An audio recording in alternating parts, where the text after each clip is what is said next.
సిట్తో న్యాయం జరగదు, సీన్లోకి CBI entry ఇవ్వాల్సిందే. పాత్రదారులు దొరికారు, కానీ సూత్రధారుల సంగతి ఏంటి?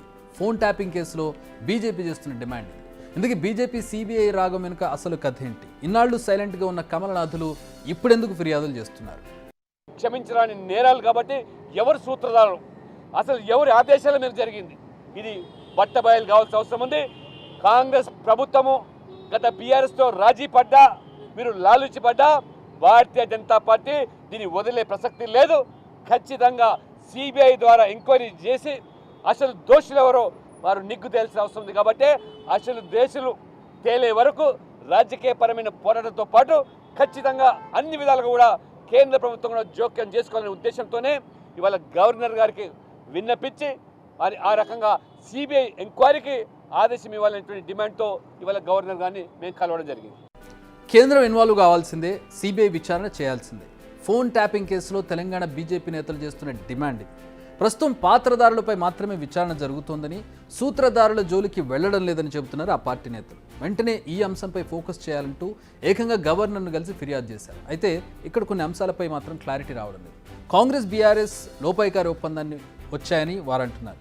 దాన్ని ఏ విధంగా జస్టిఫై చేస్తారనేది ఇప్పుడు మెయిన్ టాపిక్. నిజానికి అదే నిజమైతే అసలు కేసులు ఎందుకు నమోదు చేస్తారనేది ప్రధాన ప్రశ్న. విచారణను ఎంత దూరం తీసుకొచ్చి ఒక్కొక్క పాత్రధారిని పట్టుకుని ప్రశ్నించి వారి నోటి నుంచి సూత్రధారుల పేర్లు చెప్పిస్తూ ఇప్పుడు ఏకంగా ఎస్ఐబి చీఫ్ ప్రభాకర్ రావు వరకు వచ్చారు.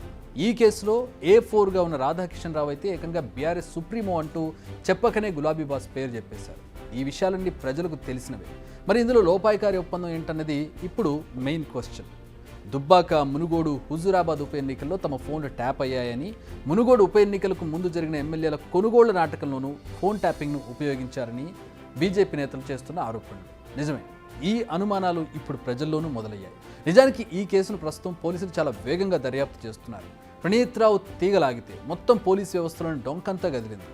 ఇప్పుడిప్పుడే ఈ కేసు కొలిక్కి వచ్చేలా కనిపిస్తోంది. అప్పుడు SIB chief Prabhakar Rao flight నేడో రేపు హైదరాబాద్లో ల్యాండ్ అయ్యే అవకాశాలు కనిపిస్తున్నాయి. ఆయన కూడా దర్యాప్తులో నోరు విప్పితే రాష్ట్ర రాజకీయాల్లో సంచలనాలు నమోదవడం ఖాయంగా కనపడుతుంది. అక్కడ ప్రకంపనలు రావడం ఖాయంగా కనపడుతుంది. ఇలాంటి సమయంలో కేసు సిబిఐకి అప్పగించాలంటున్నారు బీజేపీ నేతలు. ఎందుకు? దీని వెనుక ఏమైనా ఉద్దేశాలు ఉన్నాయా? ఇప్పుడు ఇవే అనుమానాలు వ్యక్తం చేస్తున్నారు కాంగ్రెస్ నేతలు. కేసు సిబిఐ హ్యాండ్ ఓవర్లోకి వెళితే ఏమవుతుంది? పగ్గాలు మొత్తం కేంద్రం హ్యాండ్ ఓవర్లోకి వెళతాయి. తెలంగాణ ప్రభుత్వం పోలీసుల ప్రేక్షక పాత్ర వహించాల్సి ఉంటుంది. కథ మళ్ళీ మొదటి నుంచి మొదలవుతుంది. ప్రస్తుతం దర్యాప్తు తీరును చూస్తుంటే అప్పటి ప్రభుత్వ పెద్దలు ఇరుక్కోవడం ఖాయం. వారు ఎవరు, ఏ స్థాయిలో ఉన్న నేతల మెడకు చుట్టుకోనుంది అనేది మనం ఎగ్జాక్ట్గా చెప్పలేం. కానీ సిబిఐ మళ్ళీ కంక్లూజన్కు వచ్చేందుకు ఆ పుణ్యకాలం కాస్త గడిచిపోతుంది. దీనికి పర్ఫెక్ట్ ఎగ్జాంపుల్ మాజీ మంత్రి వివేకానంద రెడ్డి హత్య కేసు. 5 ఏళ్లుగా దర్యాప్తు కొనసాగుతూనే ఉంది.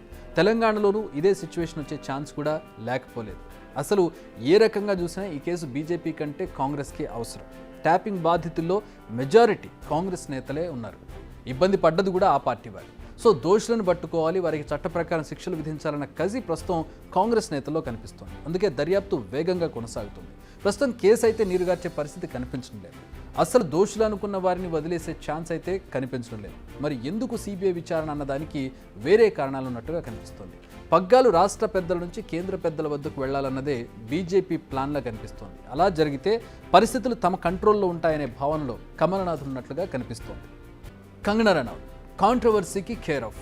తెలిసి చేస్తుందో తెలియక చేస్తుందో, తెలిసినా తెలియనట్టు చేస్తుందో, ఎలా చేసినా ఆమె చుట్టూ ఎప్పుడు ఏదో కాంట్రవర్సీ ఉంటుంది.